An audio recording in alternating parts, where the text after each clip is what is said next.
Olá, pessoal. Antes de começar o nosso programa, um recado importante. Dia 25 de outubro estreia A Sétima Arte, essa série de documentários que vai falar da importância, do impacto do cinema, como o cinema muda nossas vidas. Não deixem de se inscrever, o link vai estar na descrição do vídeo para receber todas as informações da Sétima Arte.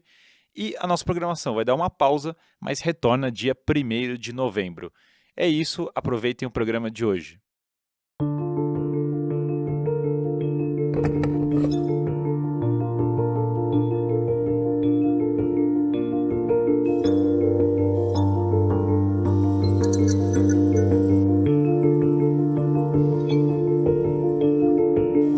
Olá pessoal, tudo bom? Estamos começando mais um Red Pill Podcast.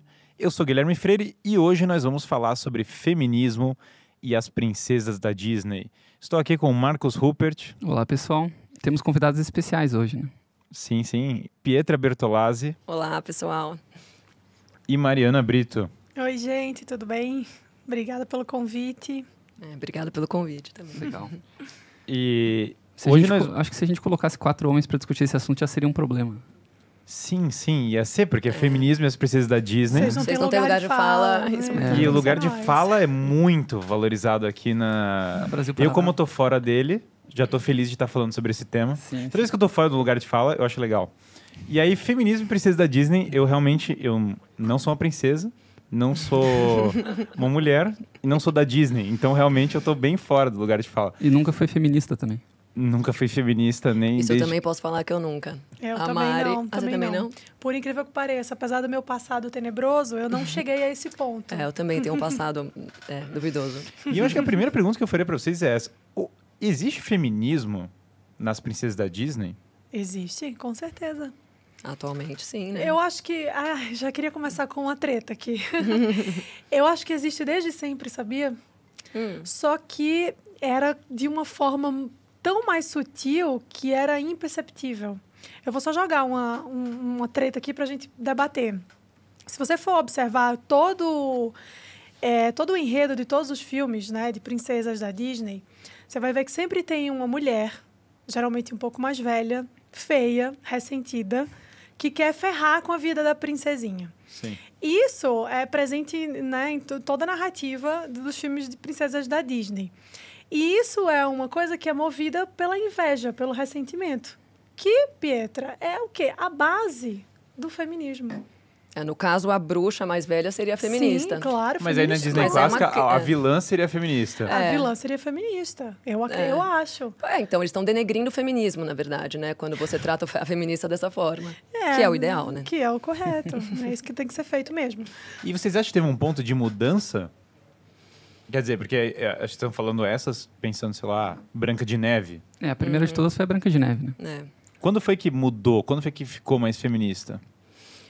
Fala-se muito da Mulan, né? Que acho que foi a primeira que não tinha um príncipe, que era guerreira, empoderada, né? E aí foi só ladeira abaixo depois dela, né? Aí começou Frozen, que acaba sem um príncipe lá no gelo, sem ninguém, que não precisa de nada. Mas mesmo assim, tem a Anna, que é a irmã... É a irmã da Frozen? Agora eu não lembro, porque eu não... A Anna, acho que é a irmã da Elsa. Da Elsa, isso. A Anna, na verdade, ela é uma conservadora, né? E a Frozen que faz o papel de progressista, independentona, empoderadona e tal. Mas, assim, você pega as últimas, né? Que tem a Moana, que já é outra que não tem príncipe. Elas começaram tirando os príncipes, né? Pra empoderar a figura feminina. E aí, hoje, praticamente nenhuma tem príncipe. A Elsa se apaixona, a Anna se apaixona pelo príncipe, pela figura que é e o príncipe é um enganador, né? E daí o macho opressor. O cara é malvado e ele tá enganando ela porque ele tem essas maquinações do reino e ele quer tomar o poder monárquico malvado. Capitalista. Que oprimiu a Elsa, coitada Elsa, que se liberta em determinado momento e solta seus verdadeiros potenciais, assim. Acho que do Mulan é muito interessante o caso porque foi bem na virada do século, 98, depois do auge com o Walt Disney presente dentro do estúdio. O que eles fizeram? Eles pegaram uma personagem guerreira que, na verdade, no fundo, ela queria defender, de certa forma, a sua família, né? Evitar que o pai, uma pessoa velha, uma figura anciã, participasse da guerra. Ela se envolveu de alguma forma, não tanto por um aspecto masculino, do sentido de guerra, de violência, mas por um aspecto mais feminino, de compaixão. Então, assim, mesmo a figura feminina dos anos 90 forte, empoderada, ela, na verdade, tinha um aspecto muito feminino em torno dela, né? Ela não precisou deixar de ser mulher para ser a princesa. Ela se manteve princesa e se manteve mulher. Que é uma coisa que a gente perdeu um pouquinho nos dias atuais. Será que isso... Desculpa, será que isso já não era uma narrativa? De tipo assim, olha, você não precisa, Com né? certeza. Com certeza, foi o início, né? Eles não podiam pegar, de repente, já colocar uma... não é a Moana, né? Que já é uma figura mais masculina. Eles tinham que começar de alguma forma, né? Então, assim, o empoderamento de numa figura feminina. E aí ela foi se masculinizando no decorrer dos anos nas outras princesas. Pra mim tem uma figura, eu queria ver a opinião de vocês, que eu acho horrível. Eu tenho fortes opiniões sobre princesas da Disney, certo? Tudo bem. E uma delas é a Pequena Sereia. Eu queria saber o que vocês acham da Pequena Sereia. A Ariel. Cara... Ela é bem da transição, anos 90 e tal. Também, eu vi uma crítica de uma feminista recentemente falando da Ariel. E a narrativa é a seguinte, na verdade, a Ariel é feminista porque ela não queria ter perna porque ela queria um príncipe, ela queria ter perna porque ela queria conhecer o mundo, ela queria ser livre, né, do sistema opressor, do mar e tal.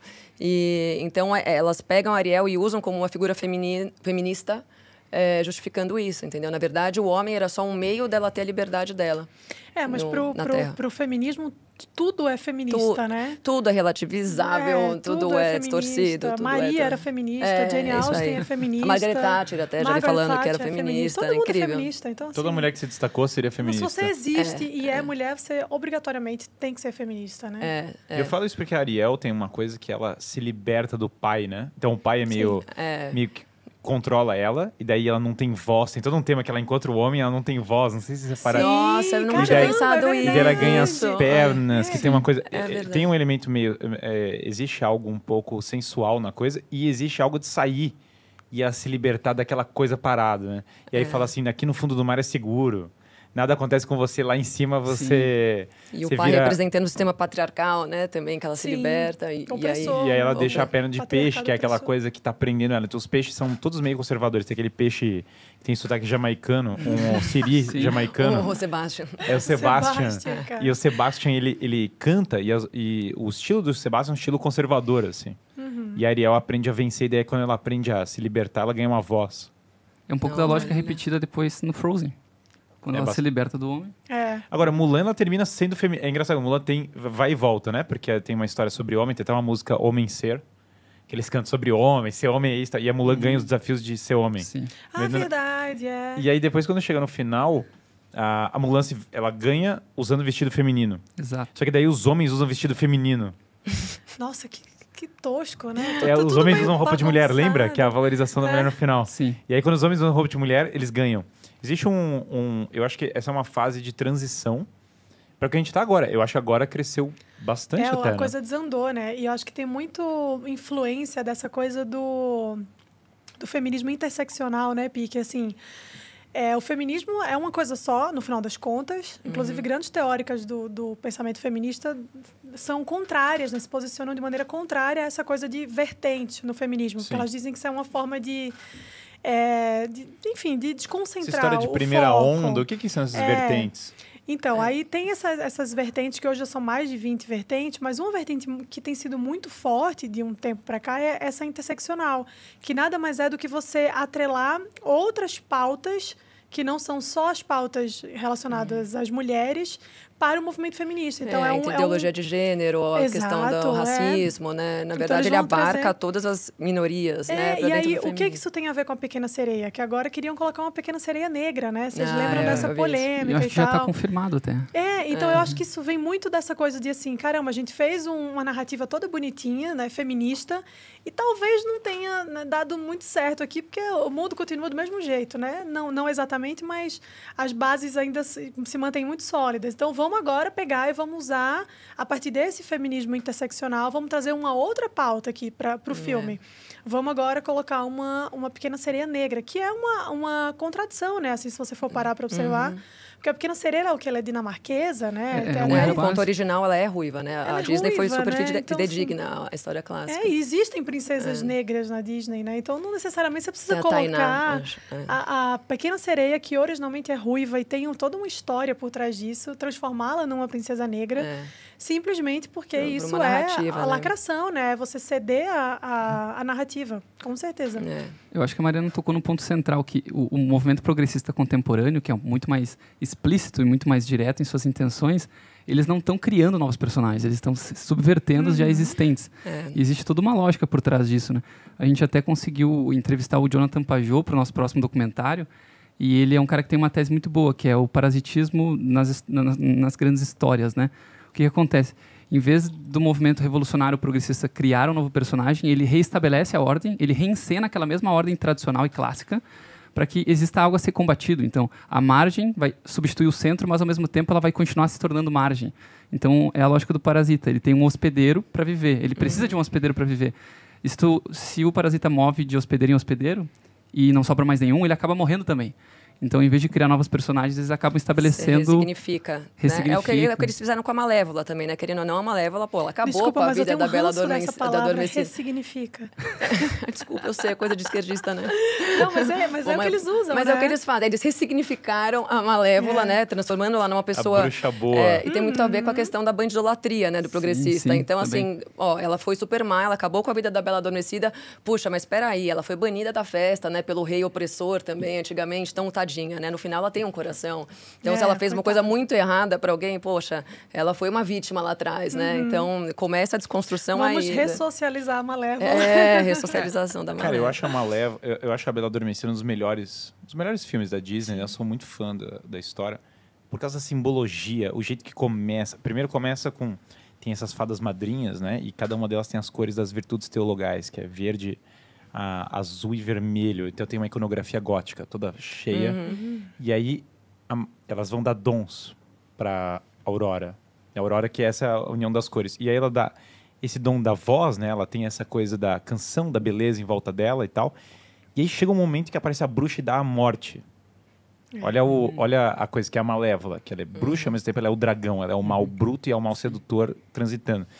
E aí a fada, que é a fada azul, né? Fala para ela e fala, não, você vai dormir ao invés de morrer. Simbolismo cristão mais lindo possível. É verdade. Quando ela cai, a Aurora, ela encosta na roda, o pecado, e o pecado traz a morte. E todo mundo dorme.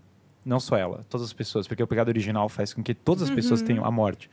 Mas com o príncipe prometido, essa morte com a graça é só um sono. Em algum momento, esse príncipe que aparece, e as fadas dão para ele uma armadura da fé, todo um negócio de alto nível, ele pode trazer de volta essa redenção. E aí, quando finalmente eles acordam, quando a Aurora acorda do sono, todo mundo acorda junto, né? E claro, o príncipe enfrenta a Malévola como dragão, que é o símbolo do mal clássico. E aí todos despertam. Ou seja, a vida foi trazida de volta para as pessoas. E na última cena, eles cortam a Aurora dançando com o príncipe e cortam entre o céu e a terra. E aí eles vão mudando de cor entre azul e vermelho. Verdade. Esse símbolo, para mim, é o ápice do simbolismo gótico, medieval, lindo, maravilhoso da Disney. E aí, para mim, quando eles pegaram a Malévola, eles pegaram basicamente o seguinte: olha, tá aqui um símbolo da mulher sedutora, da mulher cruel, da mulher que é o dragão, e nós vamos empurrar para você que é descolado. É cool. É isso. É a Cruella, mas mais que a Cruella, é a Malévola. Ou seja, pior ainda. Eu acho que é a Angelina Jolie, não é? Que é a mais feminista, que abraça a embaixadora da ONU, todas as pautas progressistas e fala, olha, isso que é poder, né? Ser má também não pode ser poderoso. Né? E assim, o conto de fadas ele tem uma função formal, né? Transmitir, digamos assim, verdades eternas, símbolos para os mais variados tipos de pessoas, crianças, pessoas incultas, até analfabetos também. Eles conseguem olhar um desenho ou até uma história simples, assim, uma ficção, digamos, adolescente, e reconhecer a diferença entre o bem e o mal, entre o que é o seguro, o que é perigoso, entre o que é um bandido e o que não é. Então, de certa forma, quando tu faz um processo de corrupção simbólica no conto de fadas, tu destrói quase que a base de aprendizado de muitas pessoas. Mas é porque o objetivo, de fato, é a subversão dos valores, né? Relativizar o bem e o mal. Daquilo que a gente tem de mais sólido e falar, não é bem assim. Então, há um trabalho, assim, intenso, incansável e que vem sendo feito ao longo de séculos, né? Não é de ontem para hoje isso. Sim. Eu sempre falo que essa coisa do feminismo, apesar de estar muito na moda hoje, né, e assim, ter tomado as proporções que foram tomadas, é um trabalho que vem sendo feito há séculos, né? O feminismo, as sementes do feminismo já são perceptíveis desde o século XIV, por ali. Então, assim, é muito tempo trabalhando para colocar isso no imaginário da população. Então, chega um ponto que, assim, uma mulher que não tem absolutamente nada a ver com o feminismo, ela endossa comportamentos feministas, porque ela não sabe de onde aquilo vem. E é muito curioso, né? Que eu até brinquei uma vez que me perguntaram assim, existe feminista de direita? Eu falei, claro que existe. Óbvio, existe feminista de direita, de esquerda, em cima, embaixo, porque a pessoa não sabe de onde vem, não sabe a origem daquilo. E quando você não sabe a origem, você acaba reproduzindo ideias e comportamentos e achando que aquilo ali é simplesmente uma coisa, né, boa, assim, não, o feminismo é a luta por direitos iguais. E a gente sabe que não é, né? Eu discordo um pouco disso, porque eu tenho uma tendência a ser um pouco purista nessas questões. Então, para mim, feminista é quem se intitula feminista. Feminismo, a gente sabe que é uma pauta comunista, né? Sim. Não, mas eu falo no sentido de que muitas pessoas, como não sabem exatamente isso que você está falando, acaba tipo assim, as famosas vítimas do progressismo. Exato, foram fisgadas ali, ingenuamente. Sim, você está sendo ali mutilada todos os dias pelas mídias, pela TV, por tudo, e você nem sabe mais o que você está fazendo, você só vai na onda, só vai na onda, só reproduz, né? Só reproduz, mas na verdade você não sabe o que está por trás, você não conhece, exatamente. Vocês acham que as pessoas são impactadas? Uma menina assiste o filme, Moana, Frozen. Até o novo Aladdin também. O novo Aladdin. E a nova Cinderela, que tem o fado. Esse é o pior de todos. Meu Deus, cara, o que era Ainda bem aquilo? que não mexeram com o Rei Leão, né, gente? Que treco. Mas calma, vai chegar. Vai chegar o momento. Que treco bizarro. Aladdin, né? Não, eu assisti isso num aeroporto indo pro Marrocos. Foi temático, foi um negócio... Foi muito simbólico. Indo pra Casablanca assistir o Aladdin. E daí eu falei, cara, que coisa trash, né? E aí, beleza, mas vocês acham que a criança assiste e ela é impactada por isso? Porque tem gente que vai falar, olha aí, paranoicos. Eles acham que a Disney está conquistando a cabeça das pessoas, manipulando e tal. Eu acho que sim, assim, eu não tenho filhos, né? Eu não posso falar na prática como que isso se manifesta, não tenho um estudo de caso, assim, né?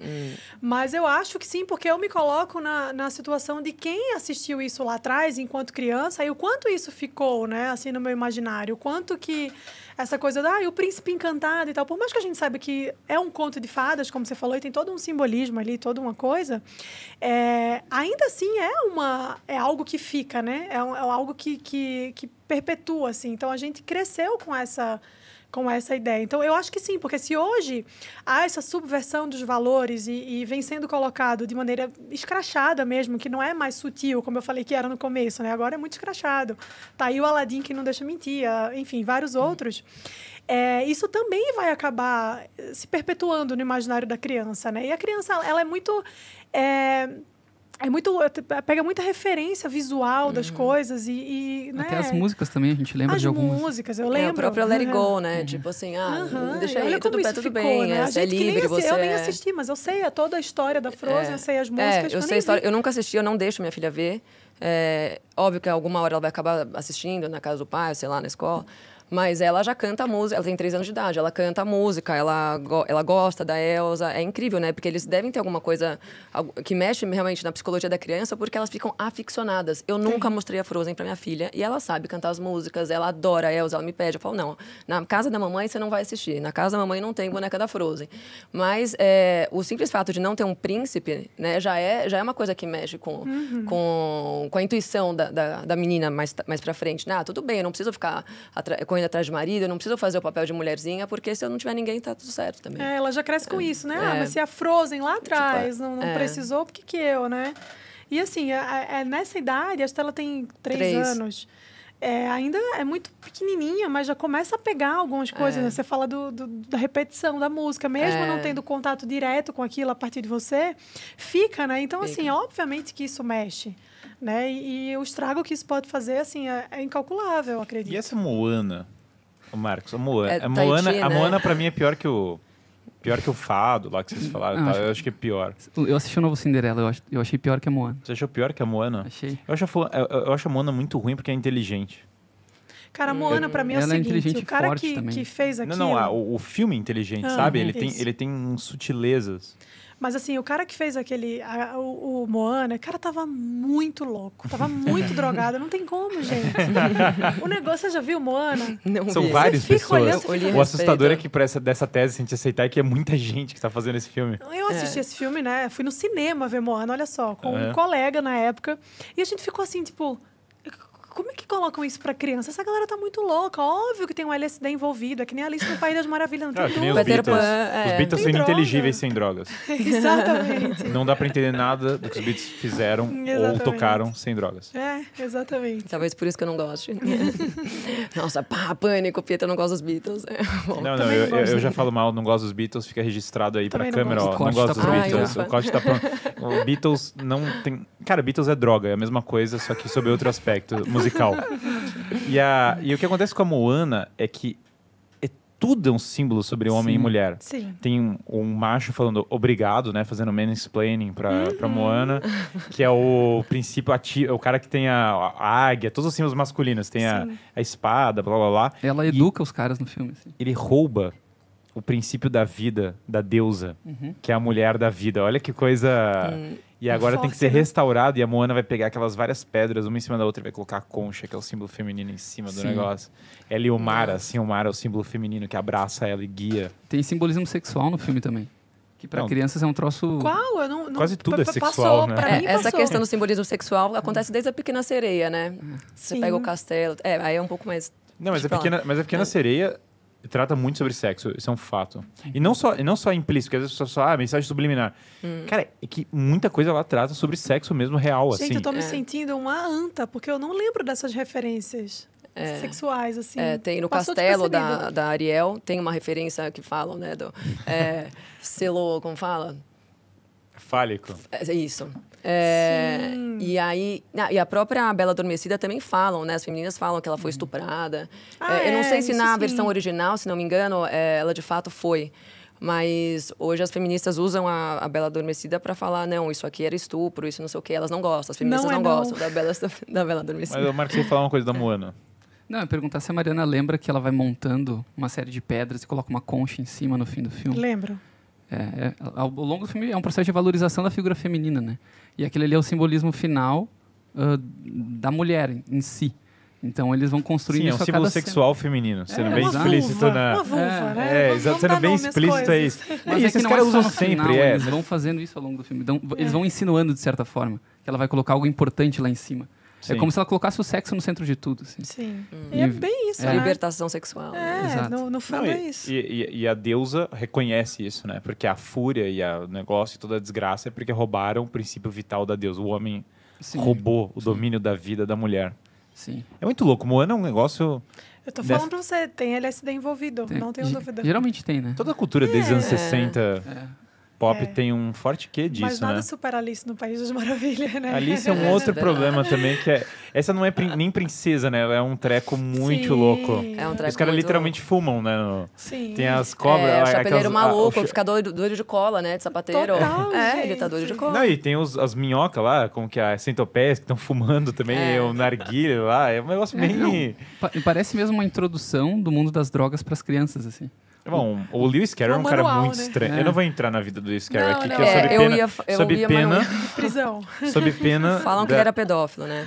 Bom, essa é a acusação, cara. E assim, é tudo muito estranho na vida do Lewis Carroll. Quem quiser, pesquise. Porque a menina que inspirou a figura da Alice era uma menininha que, depois de mais velha, inclusive a família proibiu ela de ter contato com ele mais pra frente. É bem bizarra a situação. E o Lewis Carroll tem foto com a Alice real. É bem estranho. Sim, que ela era criancinha, né? Ele tinha uma relação muito próxima com a família. E eu acho que a maioria das pessoas não se toca dessas coisas. A gente tá falando de Moana, Alice, são coisas que todo mundo toma como, inocente. Que filme legal, Moana. Acho que cabe falar também que o novo Cinderela vai muito além da nova Fada Madrinha. Eu me emprestei para assistir esse filme, fiquei 2 horas vendo, assim. E ele, assim, enquanto cinema, ele é muito fraco, sabe? Em termos de linguagem cinematográfica, as músicas, a coreografia, tudo muito limitado. Agora, se pensar na história, ele chega no nível da Moana, mas de uma forma contrária, sabe? Falta elegância, falta sutileza, Falta símbolos mais fortes. Porque a Moana é forte nesse sentido, né? É inteligente, é bem construído sim. ali, tem uma coisa... Sim. Mas eu não vi o novo filme não, é da bizarro. Cinderela. Eu também não vi. O Billy Porter é o ator que interpreta a Fada Madrinha, né? Ele já era um ator que basicamente era conhecido por uma coisa em Hollywood, que ele ia em grandes festivais. Assim? Ele é um ator que interpreta a Fada então, Madrinha? a Fada Madrinha é trans. É um negro É trans. um fade madrinha. Não, é um fado. Não, ele se chama de eu sou o seu fado madrinho. É que... é uma figura, digamos assim... Você não viu foto Não disso? sabia, gente. Não, eu vi, mas eu não me toquei. Mas calma que piora. O que acontece? Ela rejeita muitas coisas no filme, entendeu? Ela é uma figura muito mais negativa que positiva. Se vocês lembrarem do exemplo da Cinderela original, ela é justamente o exemplo de gentileza, porque ela é maltratada por todas as pessoas próximas a ela. E de submissão, né? Totalmente submissa, ela trabalha o dia inteiro e ela sonha com aquele momento em que ela vai poder sair daquele lugar. E no dia que ela tem acesso a esse momento, que é o baile, que ela inclusive costura o próprio vestido, ele é destruído, aquele símbolo é jogado fora. E quando ela vai no baile, a única coisa que fica lá, que ela precisa voltar antes da meia-noite por conta do feitiço, é o sapatinho. O sapato dela, de certa forma, é o símbolo dela da peregrinação, né, da jornada. Então ela deixou algo lá que ela precisa resgatar depois. Já no novo Cinderela, ela rejeita o sapatinho, ela quer usar tênis, que é mais confortável. Olha. É tudo assim, muito... É grotesco. Assim, Tênis, cara, isso. É Tá aí o problema do mundo moderno. Tênis. Você pensar, o filme da Maria Antonieta, ela já coloca um tênis ali, né? A Sofia Coppola, você pensar, já é uma coisa... põe ela de All-Star, né? Cara, De sabe qual é o problema do tênis? All-Star, O tênis, tudo é artificial naquele treco. Sim. O tênis é fake. É pra você correr. Vamos beleza? voltar a falar de petróleo aqui. Petróleo. Você tá falando que eu não gosto dessas coisas de petróleo. Que eu gosto de madeira, não gosto de petróleo. E aí o problema é o seguinte. Essa coisa artificial. O tênis é comercial. Não é digno. Não é especial? Não é especial. E eu acho que tem toda uma simbologia até no vestuário feminino do que é especial.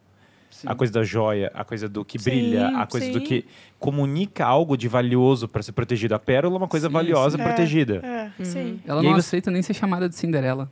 O cristal tem uma coisa de frágil, protegido. E você trocar por um tênis, que é um negócio fuleiro, para você andar por todo canto, vulgariza e torna tosco o negócio. Mas isso é pior do que mudar a fada madrinha. Tempo, né? Fora que tênis é uma coisa muito atribuída ao universo masculino, de certa forma, né? Então, talvez isso também seja uma tentativa masculinização, de liberdade, né? Para você ir e vir para onde você quiser e tal, praticidade. O filme é todo em cima da concepção de materialismo, tanto que as pessoas próximas a ela falam, não, eu sou uma mulher materialista, você deveria casar com ele porque ele é o homem mais rico. Por que esse assunto vem à tona? Né? Porque querem convencer a Cinderela a casar com o príncipe, o que é algo bizarro, pensando no original de 1950. Porque ela não quer. Ela quer simplesmente viajar o mundo trabalhando. Ela quer ter uma fábrica de... Não, é bizarro. Que desespero. Tá muito específico. E agora vem a pior parte. O príncipe aceita que ela quer trabalhar e aceita que ela Feminista. não... Ele é um esquerdomacho. Ele é um homem desconstruído. Ele vem com coque e ele faz yoga. Né? Não. Mas ele usa brinco, assim. Coque samurai. Ele não tem nenhum pelo, assim. Ele é quase um andróide. Tem um pelo. Gente, como é que fizeram? Eu vou pegar mais uísque. E ele chega no rei e fala assim... A gente vai sair, a gente vai viajar. Tá, mas quando é o casamento, vamos organizar festa. A mãe fica toda feliz, né, a rainha. Não, a gente não vai casar. Tá, e como eu chamo ela? Princesa ela? Não. Daí ela fala literalmente assim, olha o nível de sutileza. Não precisamos de rótulos, me chame apenas de ela. Ou de amor. Aí ele olha pra ele. Me chame de X. O príncipe olha pra ela e fala assim... Ele não tem mais X-Men agora, é X. Ah, é? Tem que tirar o menos, tô querendo tirar o menos. Nem o super-homem mais é homem. O super-homem pra mim, eu dei um negócio... Cara, tá sendo proibido ser hétero. O que tá acontecendo com o mundo? Tá. Eu acho que é uma proibição real. Vocês acham que isso pegou na sociedade? Com certeza. Que sociedade, né? Assim, eu não sei se eu vivo numa bolha, muito bolha, porque as pessoas que eu Vivemos. convivo, a gente vive, né? Vive, pode ser. Que vive. Mas muito... E isso é outra coisa, já que o tema é sobretudo do feminismo, é outra coisa que vem sendo colocada por muito tempo pelo movimento feminista, né? Dizem que acho que é uma feminista chamada Audre Lorde, que ela diz que a heterossexualidade é uma coisa compulsória. Nós somos obrigados a ser heterossexuais. De Beauvoir que fala que você não nasce mulher, você torna-se mulher, total, né? Tudo é uma total. construção. A questão sexual é uma construção da sociedade. Então, assim, certamente estamos caminhando para isso, né? Daqui a pouco vai haver uma acham que que eles querem colocar isso nas princesas? Porque podia ser outro símbolo, certo? Podia criar uma nova história. Sim. Porque é uma desconstrução, né? É uma desconstrução da figura mais feminina. Exato. E mais divina, né? A maioria delas são góticas, então vem daquela era medieval, onde era tudo muito religioso. E quando você pensa assim, no ápice da feminilidade, você pensa numa princesa. Né? O vestido, a roupa, o cabelo, a forma como tudo é cuidado, a maquiagem, o jeito feminino mesmo de se portar. A fragilidade. Então, é uma desconstrução dessa figura, né? Dessa coisa feminina, para tentar dizer assim, olha, não, princesa não, isso aqui tá errado, né? Por que a princesa e não a mulher camponesa, por exemplo? Por que vocês acham que escolhem a princesa? Não é muito glamouroso, né? A camponesa. Não é muito glamouroso. Assim, a princesa representa o imperialismo, né? Assim, que vem sendo desconstruído, né? Ela é um modelo, de alguma forma. Ela é um modelo, exato. Quando as meninas, crianças, se inspiram, elas, eu quero ser aquela camponesa. Não, eu quero ser a princesa, Ninguém quer ser camponesa. Ninguém, pelo amor de Deus, né? Existe algo que eu acho que tem uma coisa na figura da princesa que ecoa sempre, que é o seguinte: a relação da princesa e o príncipe. Vocês acham que é importante ter o príncipe na história? Claro, né? E porque existe a princesa sem o príncipe? Essa é uma pergunta... Se existe a princesa sem o príncipe? Olha... Você está falando na vida real? É uma pergunta filosófica, existencial. É uma pergunta filosófica. Se eu tiro o príncipe, faz sentido a figura da princesa? A monarquia, na verdade, ela está ligada com questões religiosas, né? Principalmente a Igreja Católica. Então, segundo a Igreja Católica, a mulher nasceu para casar com o homem, né? O cristianismo fala isso. Então, teoricamente, ou a princesa, né, segundo a Bíblia, ou você vai cumprir um papel de devoção a Deus, você vai, né, para um sacerdócio, ou você vai cumprir o teu papel como mulher no lar. Então, são essas duas opções. Então, a princesa que virou freira, eu desconheço se existe. Uma princesa freira é ótimo. Isso, existe, claro, mulheres que eram de família real que viraram freiras, mas eu acho que o ponto que eu queria chegar é o seguinte: parece na história, porque normalmente a princesa ela é frágil, delicada, porque vai ter alguém que proteja ela. Certo? Tem alguma figura que vai protegê-la. Se não tem quem a proteja, ela já não consegue exercer o mesmo papel, tristemente, certo? Porque ninguém protege ela. Você entendeu o raciocínio? Claro. E se não tem o príncipe é desconstruído, meio que a desconstrução da princesa é uma coisa inevitável. Claro, o contrário também é automático. Por isso que eu acho que a história da princesa tem que tirar o príncipe. Porque, de algum modo, se o príncipe é forte e existe, certo? Ele tira essa ideia de que a mulher vai ter que resolver tudo por conta própria. Porque ela lembra que tem alguém que proteja ela. Sim. Então, num mundo de homens fracos, é mais fácil as pessoas comprarem a ideia de que não tem que ter princesa. Com certeza. Eu entendi onde você quer chegar. Eu acho que sim, que é isso. Né? Você pega justamente esse exemplo de homens que não tem mais essa ideia de serem provedores, de serem, né, protetores de alguma forma, de serem homens de fato, né? E agora tudo virou uma coisa meio assim... É tudo muito flexível. Então, a princesa também se torna isso. Porque a partir do momento que não existe a necessidade de um homem provedor, protetor, ela vai se virar sozinha. E isso é uma coisa muito interessante, porque, assim, nós somos complementares, né? Um do outro. O homem e a mulher, eles são complementares. Eu sempre brinco falando que não somos inimigos, não somos competidores, nós somos companheiros, complementares. Então, assim, a importância de existir o príncipe nessas histórias se dá por esse ponto de vista, né? Por essa perspectiva de você olhar que existe a princesa frágil, com toda a sua feminilidade ali, a flor da pele, e existe o príncipe, o homem, o protetor, o provedor, né? Que, obviamente, aí a gente está pegando uma representação de um conto de fadas, mas que na vida real assim também funciona, né? A humanidade se sustentou assim até hoje. A base da nossa teia social, né? Então, a família assim, tradicional. Existe, isso pode ser expandido para todas as pessoas, né? De qualquer lugar, assim. Não precisa ser príncipe e princesa. Mas a necessidade de você ter a mulher sendo mulher e o homem sendo um homem. Então, assim... essa coisa de tirar o príncipe, essa coisa de masculinizar a princesa, tudo isso é unicamente com o objetivo de desconstruir esses papéis. Tornar os dois equânimes, né? E a partir do momento que isso acontece, você destrói a hierarquia da família. Exato, né? Subverter a lógica, de subverter os valores. Então, você diz que homem não precisa mais ser homem como manda a sua natureza, mulher não precisa ser mulher, mas como manda a sua natureza, porque os dois são iguais, né? E aí, a partir do momento que os dois são iguais e não existe mais diferença, acabou, né? Não existe mais família, não existe mais absolutamente nada.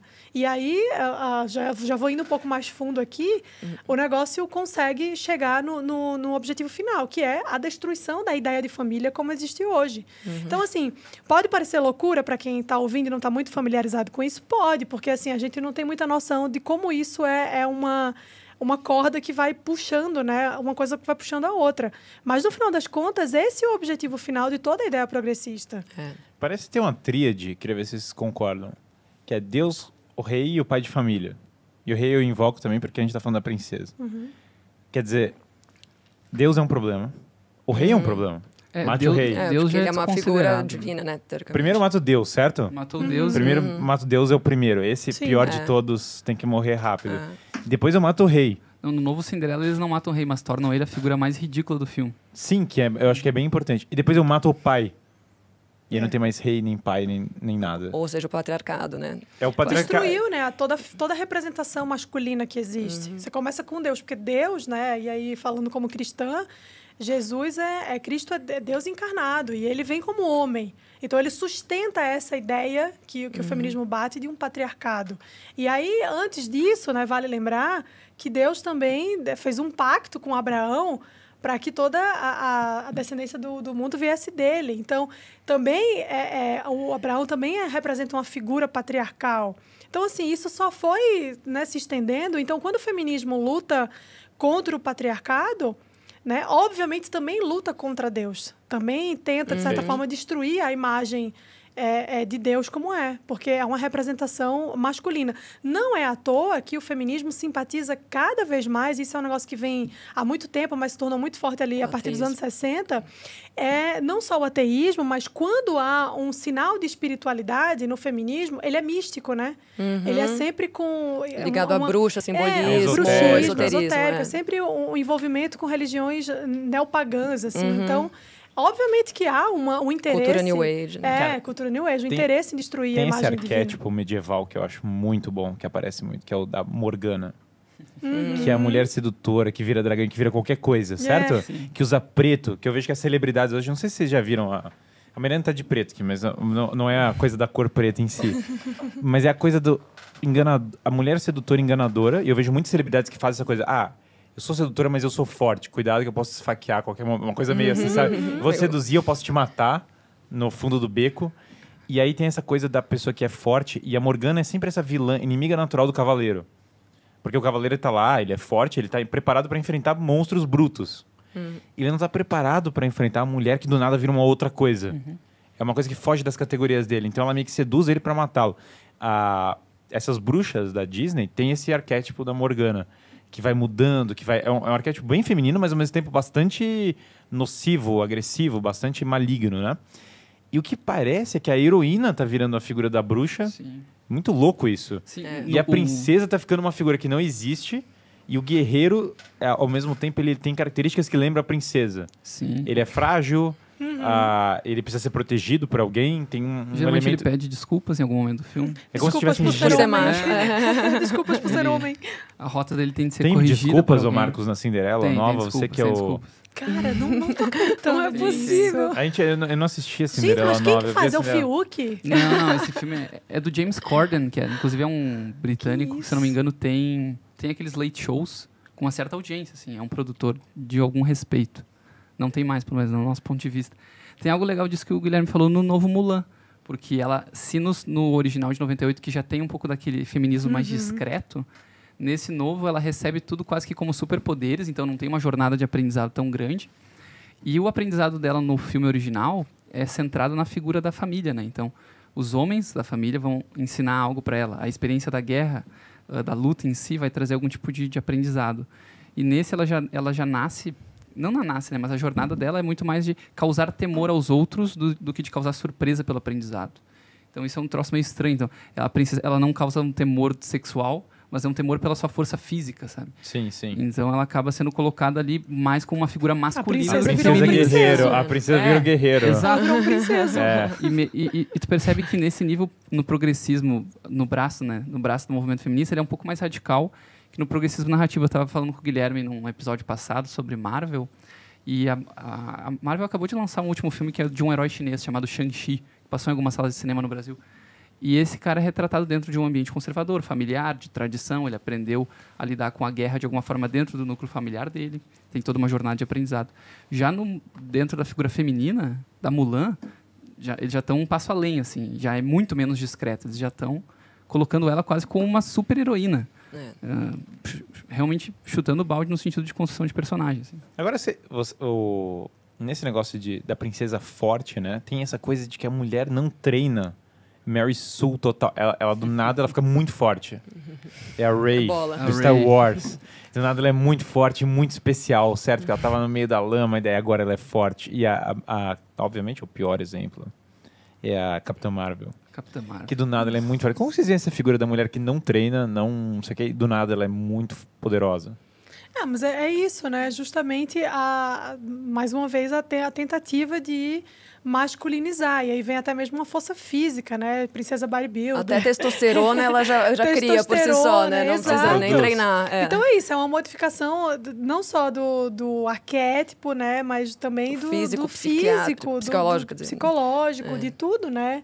É, de fato, uma subversão de tudo aquilo que compõe o personagem. Então, assim, tudo aquilo que era marcante, a feminilidade, a fragilidade e tudo mais, isso é deixado de lado e agora há uma nova roupagem que é colocada, mas é justamente isso, é uma desconstrução mesmo, é subverter o negócio para que fique... E aí eu fico pensando uma coisa muito interessante que é, como que será daqui para frente? Né? Como é que vai ser? Tipo, se hoje... Disso, assim? Porque eu já consigo olhar, você falando aí do negócio da Cinderela, eu já consigo achar muito absurdo. Muito absurdo. Mas será que dá para ir ainda mais? Dá, né? Tem mais o que fazer. Não quero desanimar vocês. Outro dia eu vi uma matéria de um cara do interior de São Paulo. Obrigada, já que se identifica como um dragão. Então, ele colocou chifre, fez um monte de escama tatuada e ele é um dragão. Então, assim, não tem limite, né? Vivendo, assim. Não tem limite. Eu tenho uma dica que eu falei outro dia, né? Que era o Superman deixar de ser super. Porque o Superman deixar de ser man, tudo bem. Isso aí já tá estabelecido. Né?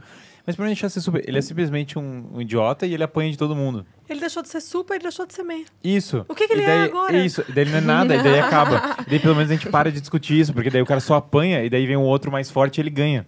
Deviam fazer umas narrativas, né? Sim. Em que simplesmente a história se desconstrói até um nível que não tem história. Que é a única conclusão lógica que tá chegando. É isso. Não tem história. A mulher é forte, por quê? Por nada. Qual é o homem é fraco, por quê? Porque sim. E o mal perde. Tudo, né? O mal perde porque tudo é muito especial. E é sempre você tirar a opressão. Tirei a opressão, agora ela é forte. A Elsa parou de se restringir, tirou a luva. Nossa, agora ela tinha um poder. A Elsa treinou o que na vida dela? O que ela fez que ela teve que ralar? Que boleto que a Elsa pagou? Quanto supino ela fez? Aliás, resolveria a democracia do Brasil, tem uma solução da democracia do Brasil. Só vota quem paga boleto. Não, vários caras não se elegeriam. Cara, nem boleto. Eu restringiria um pouco mais. É quem paga um DARF. Boleto qualquer pessoa paga uma conta de celular Pagou de R$70. Pagou um DARF, tá dentro, vota. E aí não tem... O cara não paga boleto, então a Elsa não paga boleto. Mas ela é muito forte. Eu acho que esse é um problema gravíssimo, porque não tem a história da mulher se desenvolver. Não mostra como isso foi construído, né? Ela simplesmente surge como ela é empoderada porque ela é, porque ela nasceu mulher e se ela nasceu mulher, ela tem mais... Que é um problema que eu acho das coisas femininas. Você tem muito valor, você tem muito poder. Basta que parem de restringir. Mas no final das contas, o feminismo ele não é sobre... equidade, né? Não é sobre direitos iguais, é sobre superioridade feminina, né? É o objetivo de acabar com o patriarcado e o negócio funcionar como matriarcado, é isso, é a mulher sendo o centro de tudo, não mais o homem. E não leva-se em consideração o fato de que nunca existiu uma sociedade matriarcal que deu certo, né? Você pode ir lá no interior, lá onde na África, né? Tem aquelas só tribos lá em casa super... que isso funciona. Que a gente mulher que manda em casa, né? Aí funciona. Dentro do lar que isso não funciona. Mas a dona de casa tem que mandar na casa, óbvio, né? Tá certo. Exato. Sim. Tem uma coisa, eu tava lendo aquele livro da Shulamit Firestone. Eu leio essas coisas, certo? Lê, Simone de Beauvoir. A gente só lê por trabalho, né? Tem que saber eu leio um hobby. E aí eu tava lendo e a Shulamit Firestone... Eu comecei a rir, né? Eu fui ler nas férias. Eu peguei a Shulamit Firestone pra rir porque eu achei que era cômico. Algumas pessoas veem meme e tal. Eu comecei a ler a Shulamit Firestone. E daí tem uma parte que ela fala... E aí nós vamos lutar até o ponto que a mulher para de trabalhar. What? Aí eu falei... Elas aí estão lutando pra trabalhar. Chegou num nível do círculo, né? Um círculo, exato. Vai voltar. Que ela parou de trabalhar. Daí eu falei, mas calma, esse não era o ponto de partida? Aí eu falei, não, porque a mulher tá tão antecipada e o socialismo funciona tanto que daí ela não trabalha porque o socialismo paga tudo. Mas óbvio. Mas é uma bizonha inversão que você voltou pro ponto de partida do negócio. Como que funciona isso? Sim. Não, e você vê que, assim, lá atrás, né, a Meryl Stonecraft, quando ela escreveu sobre isso, ela já deu uma flertada ali com essas ideias um pouco mais feministas. E a principal dor dela, né, a maior pauta era que as mulheres viviam numa situação muito confortável. E não pode. Ela era então, uma conservadora, na verdade. Então, assim, gente, não, vamos aqui... caos. Vamos aqui, né, fazer uma treta, porque a vida da mulher é muito fácil. Você pega e daí vai ficar legal.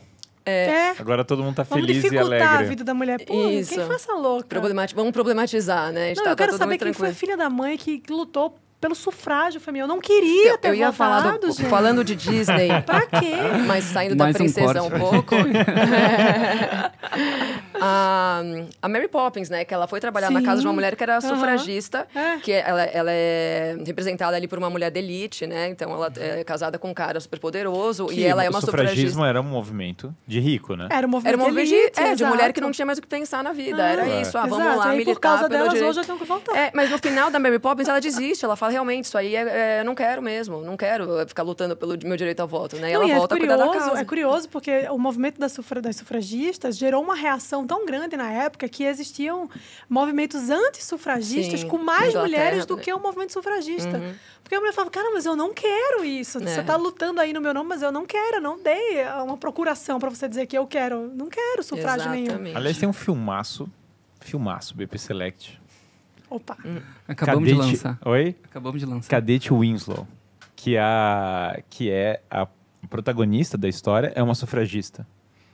E na história aparece esse homem que é um deputado conservador. E daí tem um drama entre o deputado conservador... Isso aqui só no... David Mamet. Só no BP Select vai ter um treco desse. Ninguém vai fazer esse filme. Qual o nome desse filme? Cadete Winslow. É bem raro de encontrar na internet. E é sobre Nunca ouvi falar, o começo... você Não, é David Mamet, que é um gênio do roteiro. Um roteiro absolutamente brilhante. E um filme que foi... 99, que desapareceu. E trata exatamente esse movimento sufragista. Cara, que era bem mais radical do que as pessoas imaginam. Muito e que tinha Elas explodiam o patrimônio público, né? Na Explodiam, Inglaterra eram são 40 e terroristas, poucos patrimônios que elas bombardearam, sei lá, jogaram bomba. Não, e a Mariana foi falando sobre esses movimentos antissufragistas. Será que daqui a um tempo não vai ter uma parte do movimento feminista que vai se revoltar com filmes como Cinderela, assim? Filmes tão radicais ao ponto de ter combate interno sobre quem deveria ser a princesa. Elas já se confrontam entre si nessas vertentes. Que eu nem me aprofundo nas vertentes, porque pra mim é tudo a mesma porcaria. É que no cinema ainda converge, eles ainda estão construindo mulheres fortes, mas em um dado momento, talvez até no ramo artístico, isso vai ter conflito. Mas o negócio, a corda estica tanto que chega num ponto que as próprias feministas falam, não, peraí, calma, não é assim. Eu não quero tanto doido, assim. Né? A treta do coletivismo é essa, né? Porque todo mundo tem que pensar igual. E aí, quando não pensa, há um rompimento ali, fica um negócio meio bagunçado. E aí surge um outro movimento. Mas aí é que entra a questão do feminismo ser uma pauta da esquerda, né? Porque ela quer tirar a figura do homem como provedor para depender do Estado, né? Na verdade, é uma troca de dependência. É isso. Então, por isso que ela torna-se uma questão comunista. Mais, né? É o melhor provedor do que qualquer homem. Aí elas então, querem assim... absorvente de graça, né? Esse tipo de coisa. Ih, treta. Vocês acham que essas princesas antigas ofereciam um remédio contra isso? Contra... Branca de Neve, Cinderela original, as de velha guarda, até os anos 50. Que 101 Dálmatas já é meio doidão, né? Meio jazz, meio Scooby-Doo. Scooby-Doo é totalmente revolucionário, né? Muito. Red Pill pra vocês. Scooby-Doo, os caras estão claramente drogados. O Salsicha tá com fome porque ele tá drogado. Desculpa se eu destruí sua infância, mas... Ele se veste que nem um maconheiro. Tem a barbicha de maconheiro, é tudo de maconheiro. Mas assim, então o Scooby-Doo ali já acabou, entendeu? Os caras moram tudo numa mesma van, certo? Todos eles moram no mesmo carro. Estão hippies, né? Ali já era, já tava em outra página. Mas voltando, o Marcos aqui direto do Woodstock. O Marcos tá pensando, cara, esse podcast é só cortes, na verdade. Nem tem cortes dele, porque ele é um corte, entendeu? Do podcast. Mas enfim, porque parece que essas princesas davam um outro paradigma, um outro caminho. Elas ofereciam ali uma ideia que era muito interessante no sentido de mostrar exatamente como funcionava e que hoje já não é mais assim, né? Então, eu acho que era um remédio, sim, mas talvez não era nem com a intenção de ser um remédio, sim, né? Era uma coisa assim, é isso, e aí vamos retratar isso a partir dos filmes da Disney, né? A partir do cinema, e pronto. Só que, assim, o negócio foi ficando, né? O progressismo ele foi se infiltrando de maneira tão eficiente nos lugares, né? Então, você tem... O progressismo está presente em todo canto, né? Desde as universidades, a imprensa, enfim, as escolas e também no cinema. Então, também há, né, isso nas empresas privadas, cara. O pessoal do RH, o pessoal de marketing, o pessoal do marketing. Nossa, o pior. Não, marketing é um setor. É a pior. O Marcos trabalha no marketing. Aqui, às vezes o dono da empresa é um baita do conservador, só que ele coloca lá um super progressista no marketing e aí começa a lacrar, né? Exato, e o cara não tá nem aí, né? No final das contas, o cara quer que a empresa lucre. E, ó, eu tenho um negócio muito, muito pertinente de comentar, que assim, muita gente da direita fala que quem lacra não lucra, mas quem lacra lucra pra caramba. Cada eu costumo falar isso. Eu acho que não, sabe por quê? Porque as pessoas que eles atingem lacrando não é o consumidor final deles. Cara, eu vou te falar, eu fui cancelada por uma marca, não vou falar o nome, né, pra não ter corte. É uma marca de brinquedo infantil que me acusou lá de defender o golpe militar, né? E aí foi todo mundo lá no perfil da marca falar porque vocês apoiam o influencer que apoia o golpe militar, não sei o quê. A marca cortou o negócio comigo, me pediu para pagar a foto com os produtos deles. Só que assim, eu sou mãe, quem consome meu produto, quem consome o produto deles são as mães como eu, que pensam como eu. Não é a feminista ou a homossexual que está militando ali na internet, porque nem filho elas têm. Não, entendeu? Então, eu acredito que isso de fato, né, seja dessa forma, mas eu acho que quando você escala o negócio, por exemplo, você pega uma Marvel da vida, que dá uma lacrada lá, os caras faturam muito com esses filmes. Eles ganharam muito progressista com dinheiro. Tem muito progressista com dinheiro. Nos Estados Unidos, então, o valor que de bolsa tem, né? não significa que eles estão lucrando mais. Não, mas é de venda mesmo, de bilheteria. Porque assim, se você tá causando... Tipo, a Natura, o caso da Natura, né? Eles deram uma causada lá com o Dia dos Pais, né? Colocando a ação subiu, né? E tal. A ação subiu super, mas isso não repercutiu em dinheiro para a empresa, né? Porque estavam falando muito disso. O olhar de quem trabalha direto com isso. Eu, inclusive, já trabalhei numa empresa, que foi o Itaú, com esse tipo de mentalidade, na área de marketing lá. A questão central não é a campanha em si dar dinheiro, né? Isso é importante também e sempre vai ser a decisão final. A questão central desse movimento progressista corporativo é a questão de legitimidade. Então, eles não podem perder legitimidade porque isso afasta eles da relação com outros fornecedores, com outros players e até com outros concorrentes. Então, mesmo que eu esteja torrando dinheiro numa determinada campanha e queimando um pouco a minha marca, eles precisam estar no mercado do mesmo nível que a concorrência. Então, falando do mercado bancário, né? Se o Nubank fez, se o C6 fez... Todo mundo tem que fazer, né? Eu não posso perder. Eu vou perder a legitimidade, eu não me posicionei em relação a isso. Inclusive, até hoje o McDonald's é cobrado por não ter um posicionamento tão radical quanto do Burger King, né? Que patrocina a Parada Gay na Paulista, etc. E sem contar que, assim, os próprios investidores, né? Têm um olhar diferenciado. Mas o BK conseguiu mudar o público. Mas isso fica para que esse pessoal, né? Que aparece e fala, sou conservador nos costumes e liberal na economia. Tá aí. Como eu odeio essa frase? Acho que ninguém odeia essa frase mais do que eu. Essa frase, ela é a frase de princesa, né? E assim, é uma frase que você falou... De novo Minion. É uma frase que você falou, cara, já invoca isso que você... Pra mim, entendeu? É isso. Conservador nos costumes e liberal na economia. Então que tudo é uma bem. burrice, A empresa... né? Porque o conservador, por si só, já é liberal na economia. Porque ele bebe na fonte do liberalismo clássico. Então, é uma... É que o termo já significa algo que tá errado, já tá certo? Errado, já tem alguma coisa que é... Eu não sei explicar. É um termo que só é... E quando você fala conservador nos costumes, você está se referindo a quê? O que diabo é isso? Que costumes? A família tradicional. Qual costume? Mas qual? Mas não é? Primeiro, a família é um costume. É um negócio... A família é um costume? A família não é nenhum costume. Não. A família é uma decorrência natural do fato de ter dois biológico, sexos e deles gerarem um bebê. Daí alguém tem que cuidar do bebê depois. É uma... Isso virou um red pill para as pessoas. Olha o nível que nós estamos. Virou um red pill para as pessoas que biologicamente um homem e uma mulher geram um bebê e alguém tem que cuidar dele. Sim, alguém tem que prover o alimento, são complementares, o que a Mari estava falando, né? Em relação à própria divindade, né, da natureza humana. E biologicamente também. Vamos supor que você seja um super ateu. Biologicamente, existe o homem e a mulher porque eles se complementam, né? Para prover e perpetuar a espécie. Tem uma coisa que eu gosto dessa história que é... Porque existe, se você olhar as princesas antigas, elas são às vezes tratadas como passivas, né? Elas eram passivas, olha submissas. Só. Elas eram submissas. Bom, existe algo disso, talvez... Tem uma coisa interessante. A Branca de Neve trabalha. A Cinderela trabalha pra caramba. Na verdade, todas elas trabalham pra caramba. Podem lembrar. A Branca de Neve limpa toda a casa dos anões, tira né? todo o negócio. 7 homens opressores, ó. E aí ela tem todo um tema de trabalho na história. E a Cinderela trabalha pra caramba. Mas todos os trabalhos voltados pro lar, né? Todos os trabalhos voltados pro lar, mas elas são genuinamente esforçadas. Sim. Se você pegar a Moana, eu não lembro da Moana trabalhando na história. Entende o que eu tô falando? Meio que é uma coisa assim um pouco... Não, porque a mulher antiga era passível, não sei o quê. E quando você vai olhando... É muito antigo. Branca de Neve de que Quem década? escreveu o roteiro da Moana? Foi o Boulos? Branca de Neve acho que é 36 ou 37. São os anos 30, cara. Faz um tempo. E assim, ela trabalha pra caramba, ela faz muita coisa. E aí você pega essas outras, a Ray... Ela não mexe, ela não sabe lavar uma louça, ela não sabe resolver um problema direito. Mas, cara, isso é o retrato da sociedade moderna. É o retrato. Não, e ser dona de casa, cuidar da casa dá muito mais trabalho do que trabalhar fora. Eu sei porque eu já fiz as duas coisas. Eu tô há um ano sem trabalhar fora. Assim, você cuidar da casa e resolver se dedicar ao teu filho. Mas era muito mais legal sair de casa de manhã para trabalhar, voltar no final do dia e pagar uma babá. É muito mais fácil. Muito mais confortável também. Eu acho que cabe falar do caso de Star Wars. A gente só tangenciou ele, porque Star Wars mudou depois que entrou na Disney. E foi lá que essa mudança aconteceu. E, de certa forma, eles são um exemplo claro daquela coisa que a gente falou do parasita pós-moderno. Olha que o Mickey Mouse vai virar a Estrela da Morte pra cá, hein? Pode ser. Tá falando bastante, já tá virando assim, aí vem aquele raio verde pra explodir Ai, gente. Mas isso já aconteceu no teu canal também. Já aconteceu, eu já falei sobre a Disney no meu canal. Star Wars, principalmente. Mas Star Wars. qual é a questão? O primeiro filme ele é basicamente um remake do primeiro Star Wars original de 77, que é Uma Nova Esperança. Então eles refazem a mesma história, tem o mesmo tipo de ameaça, o mesmo tipo de aventura, só mudam os personagens. Por quê? Porque eles precisam reestabelecer a ordem e reencenar tudo aquilo que deu certo em um dado momento. A partir do final do primeiro filme, eles chutam o balde.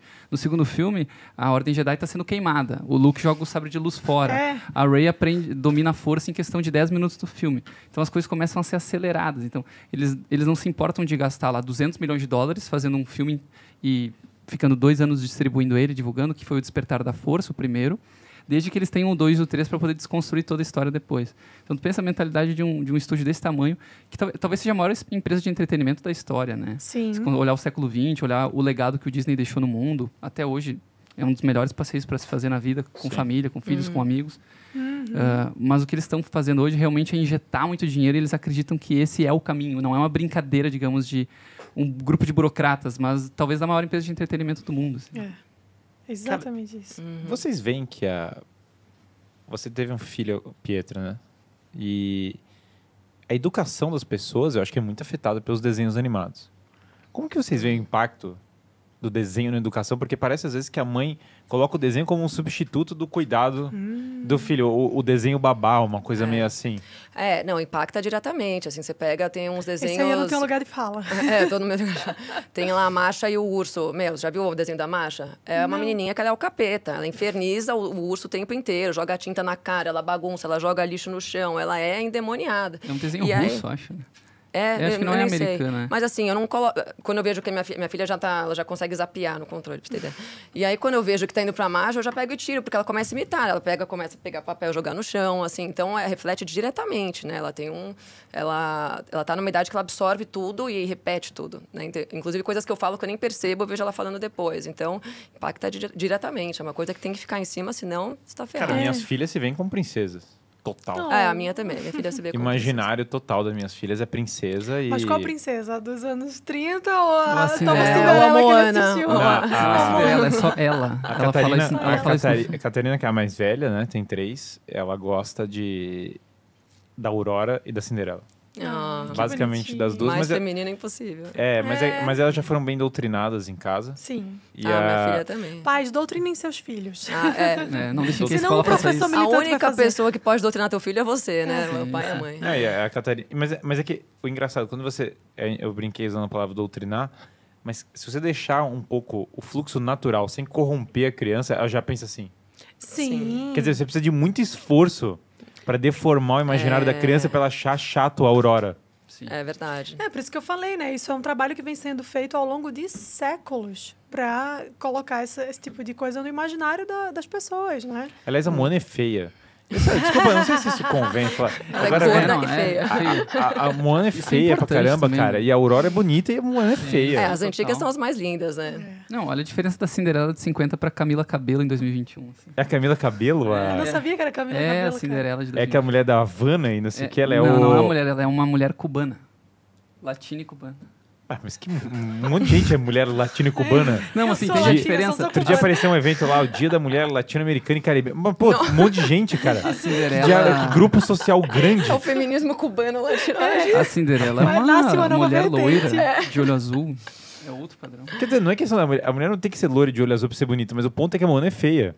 Sim, óbvio. Ela não é uma taitiana. É taitiana que fala? Eu não sei. Tá, Não, mas eu podia ser uma taitiana bonita. Só que ela não é bonita. A relativização do belo também, né? Também. A desconstrução do é belo. Verdade. A beleza também. Eu não sei, isso é muito louco. Me irrita quando eu ligo lá e a princesa é feia. Acho que todo mundo, né? A gente tá sendo induzido agora a querer achar que ser gordo é bonito, que você ser... Não tô falando gordinho, tô falando tipo de obesidade, né? Que pode ser saudável ser obeso, que pode ser bonito você ser feio. Né? E você pode tudo com qualquer coisa. Você pode se identificar como tudo, né? Você pode ser um gordo que se identifica como essa relativização toda. Como um dragão, né? O cara lá. Como um dragão. Eles são dragão. Quer dizer, tem uma relevância, precisa ser bonita na história. Sim. Claro, a princesa tem que ser bonita. A princesa é a representação, assim. A princesa, ela é uma idealização daquilo que toda mulher quer ser de alguma forma. Então, ela tem que ser bonita. Ela tem, e o Scruton que fala, né? Que você não pode relativizar a verdade, a beleza não pode. Tem uma terceira coisa. Não sei, mas não pode. Mas não pode. Mas a beleza é a bondade. É um atributo universalmente reconhecível, assim. Exato. E a beleza é objetiva, né? Sim, é objetivo. O gosto não é objetivo, mas a beleza é objetiva. E quem discorda da gente pode pesquisar. Vai no Google Scholar mesmo, que olha os estudos sobre a concepção de beleza, atributo universal. Quem estuda o tema, quem trabalha com moda, por exemplo... Simetria e tal. Tem total compreensão de certas cores, certas formas. Tudo isso a gente consegue. O próprio Guilherme, uma vez, a gente estava conversando sobre futebol. Por que o futebol é tão diferente dos outros esportes? Porque tem todo um simbolismo geométrico naquela coisa. Porque tem o Neymar. Não, tem toda uma estrutura técnica e formal e de competição que as pessoas no mundo inteiro reconhecem aquilo e falam, esse esporte é legal. É fácil você ver a beleza geométrica, porque... A proporção áurea, né? Também, a repetição das proporções. O gol é um quadrado. E as pessoas chutam com formas curvas, então a bola vai indo, a bola é redonda e ela vai desviando com formas curvas, e daí muda um número no placar. E existem gols mais belos que outros também. Gols mais bonitos porque ele tem formas mais complexas. Sim. E gols têm formas muito simples. São mais raros também. O chute de bico que as pessoas falam, ele é feio porque ele é uma forma geométrica simples. Tem os gols acidentais, né? Mas tem um gol de carrinho que o cara faz, um negócio que é bonito, é plástico. É a mesma coisa, qualquer figura feminina ela tem formas bem definidas. E as pessoas vão achar, que grosseiro falar isso. Não é grosseiro. é uma coisa, é o óbvio. As formas geométricas como tal, elas têm uma beleza se elas são harmônicas. Sim. Até a palavra cosmético, que é um red pill, ó. Cosmos significa ordem em grego. Cosmético é o que coloca em ordem. Exato. A palavra cosmético tem a mesma etimologia da palavra cosmos. Para os gregos, a ideia do rosto estar em ordem era a mesma coisa que o mundo ser ordenado. Para nós, o cosmético é feio. Tem esse combate contra o cosmético também. Vocês devem saber melhor que é contra, né? E aí o engraçado é isso, porque na verdade o ponto é, você quer colocar as coisas em ordem. A Branca de Neve coloca a casa em ordem. Sim. A casa tá bagunçada, tá suja, ela coloca tudo em ordem. A Cinderela, a casa é suja, não sei o que, ela coloca as coisas no seu lugar. E aí a Cinderela, em retribuição à ordem que ela deu pro mundo, o elemento divino, que é a fada madrinha, retribui a ordem nela. Então coloca a Branca de Neve em ordem. Um elemento externo e mágico, assim. Um elemento externo e mágico. Então a beleza importa demais, assim. Tem até um sticker do Scruton fazendo assim, beleza. Beauty matters, né? E eu mando no Telegram, os caras mandam lá, mandam um beleza, assim, né? Porque, assim, importa mesmo. E eu acho que essa coisa de importar, a princesa é o símbolo mais imediato. De que a beleza importa. Sim. Mais que um prédio, sabe? Que um prédio não é uma pessoa. Sim. Não tem vida, né? Não tem vida. Minha mãe me ensinava que era bonito. Como é que eu ia chegar em casa e ver, o que é bonito?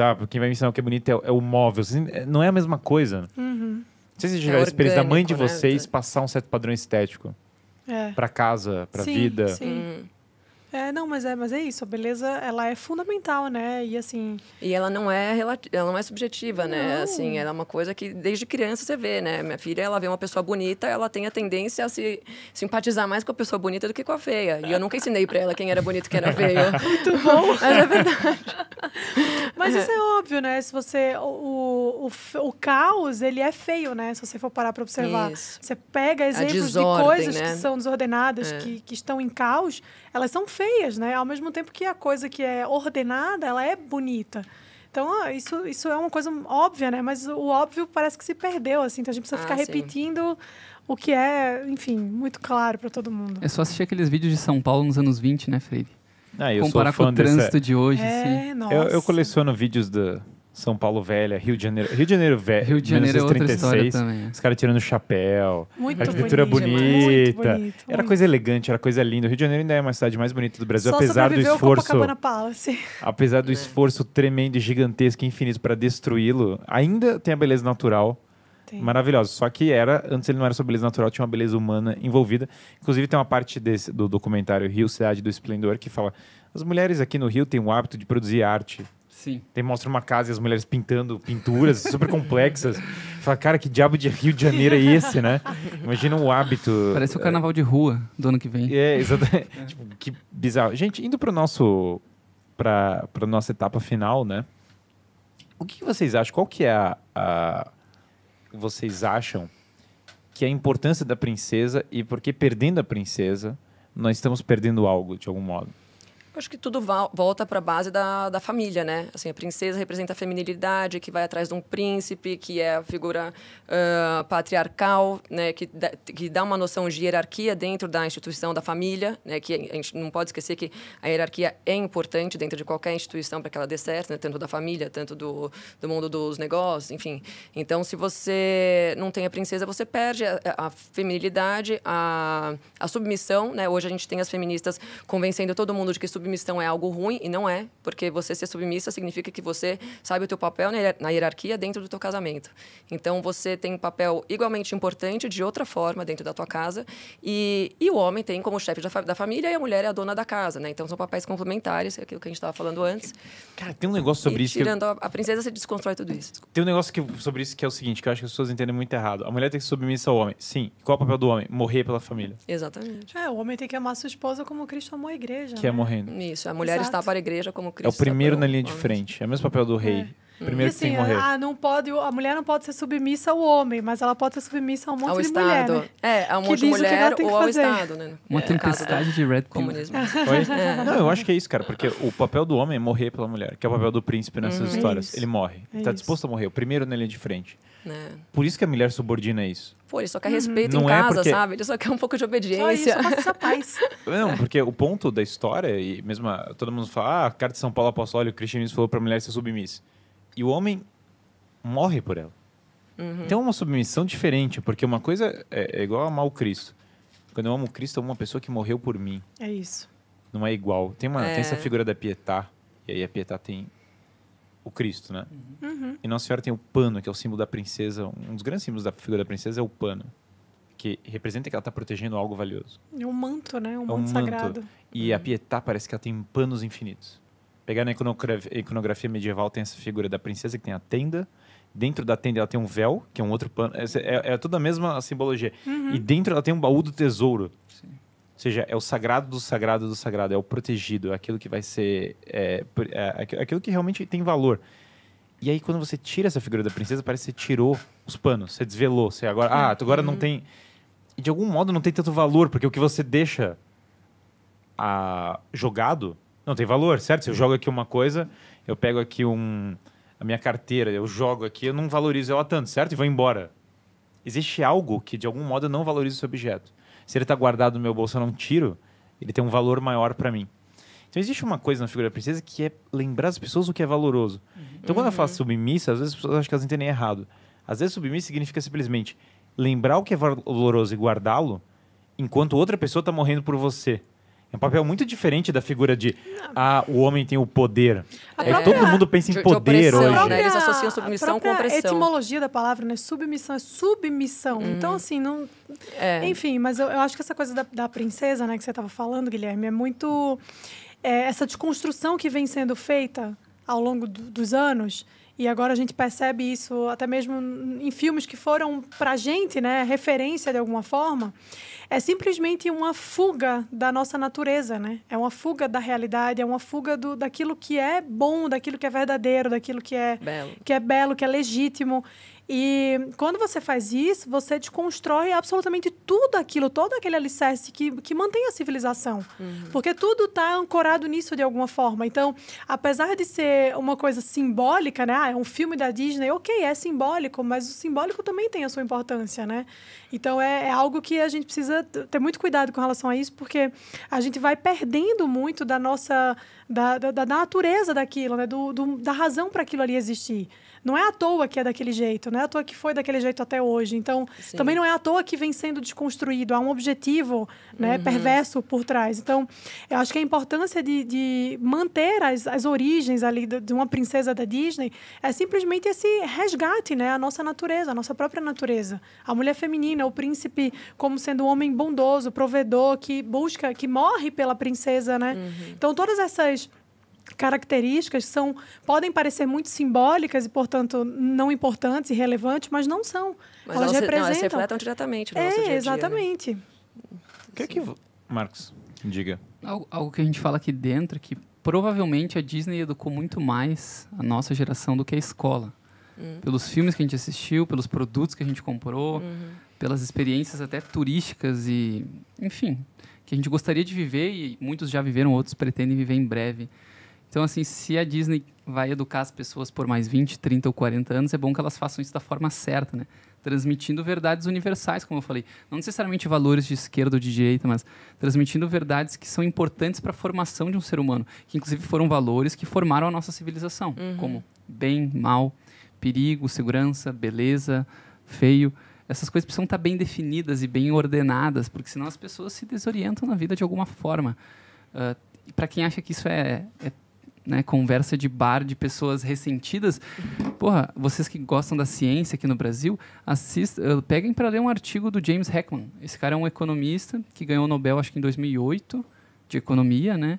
Ele tem uma vertente quantitativa que eu até nem gosto muito, fica matematizando muito o aprendizado das crianças, mas, enfim, faz parte. O cara provou no estudo dele algumas coisas e conseguiu ser reconhecido por isso.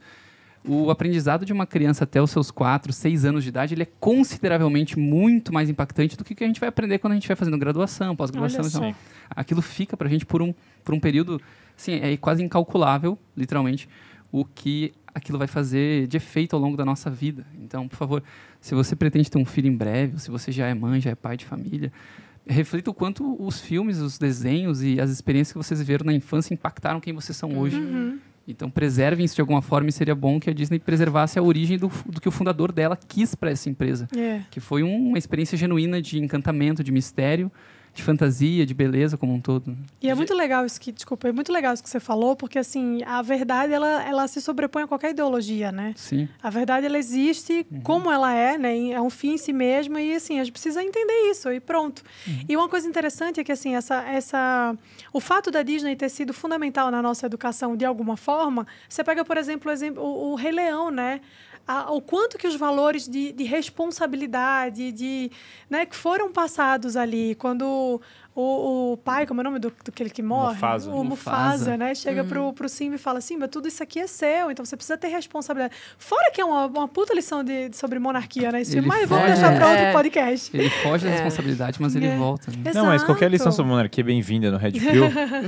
E aqui, tudo que tem pai, Deus e rei digno. Ainda mais Rei Leão, que é uma reinterpretação de Hamlet e um argumento favorável à monarquia católica. É isso. Olha, não sabia disso. Perfeito. Gente, Red Pillzaço pra vocês. Não, o Rei Leão é bem Red Pill. Vai ter... O Marcos vai ter documentário sobre cinema ainda. Vai ter. Dia 25 de outubro. E apareceu o Rei Leão no trailer. Apareceu. Talvez tenha no filme também. Olha aí, cara, impressionante. O Rei Leão fizeram um live action agora e, graças a Deus, mantiveram. Né? A origem. É uma cópia, né? Assim.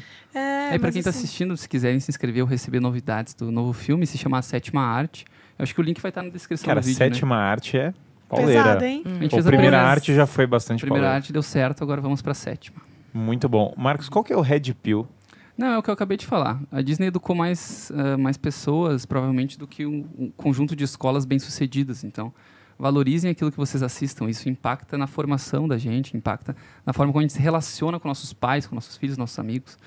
Então, fazer escolhas certas não só é importante, mas refletir sobre aquilo que tu assistiu. Às vezes, por exemplo, a filha da Pietra, em dado momento, vai assistir algo que tu não concorda, mas dialogar com aquela pessoa sobre isso, mostrar o que é aproveitável e o que não é importante. A solução é o diálogo. O diálogo é um bom caminho. E tem aquela história até bíblico, né? Tá em Romanos. Não se conforme com a forma que o mundo tá. Não sei se são essas palavras. Mas então, assim, eu acho muito importante para quem é pai, mãe principalmente, respeitar o seu instinto. Então, você vê alguma coisa na TV que de cara já te dá fala, opa... E não se conforma com essa ideia de, hoje tá tudo assim. Tem aquela história que eu falo com a Vivian. Hoje tá tudo assim mesmo, né? Então vamos, é isso mesmo, tá tudo assim. Então, não, se você já levou um sustinho no começo, não endosse aquilo, né? Não fica, não subestime o poder da Disney. Qual que você acha, Pedro, que é o Red Pill do feminismo e as princesas da Disney? Qual que é a lição aqui, a quebra de paradigma que as pessoas têm que levar? Ai, que difícil essa pergunta. Qual que é o Red Pill? O que você quer dizer como Red Pill? Né? O que eu quero dizer com Red Pill é uma coisa que as pessoas acham que é de um jeito e é de outro. Uma quebra de paradigma. Acho que, na verdade, não tem quebra, né? Assim, na verdade, o Red Pill tipo, considerem que a princesa é aquilo que ela sempre foi, né? E não que ela está sendo Esse dita é o que Red é Pill agora. Forte, não é o Red Pill a ser subestimado, viu? É isso aí. Eu acho que não relativize a essência divina do que é ser uma princesa, de novo, do belo, da verdade e da terceira coisa que eu esqueci de novo. Bem belo e verdadeiro. É o bom, o belo e o verdadeiro. Não relativiza isso. Eu acho que isso é o essencial.